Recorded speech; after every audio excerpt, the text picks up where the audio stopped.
پہلے زمانے میں تو مردوں کی اور عورتوں کی الگ سے مسجد نہیں تھی، لیکن ایک ہی بڑے ہال میں مرد و خواتین نماز پڑھتے تھے۔ تو آپ نے کیا کہا؟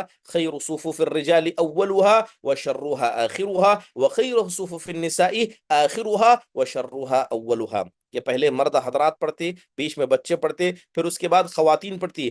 آپ نے کہا کہ مردوں کے سب سے بہترین صف یہ پہلی صف ہے، یعنی جو آدمی جتنا عورتوں سے دور ہے وہ سب سے بہترین صف میں ہے، اور جو آدمی جتنا صف میں عورتوں سے قریب ہے وہ اس کی سب سے بری صف ہے۔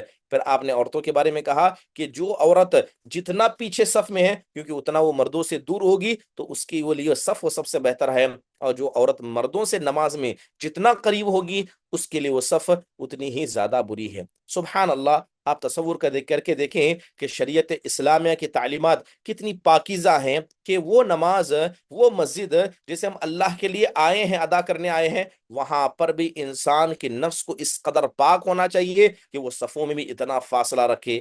اب کیا ہوگا ایسی مسجدوں کے اندر جہاں مردوں اور عورتوں کے آنے جانے کے راستے ایک ہوتے ہیں، وہ آپس میں ایک دوسرے سے ٹکراتے ہیں، ایک دوسرے پر نگاہیں چلتی ہیں؟ سبحان اللہ! یہ کہیں نہ کہیں یہ شر ہے، اور دور حاضر کے اندر اس شر سے انسان کو بچنے کی ضرورت ہے۔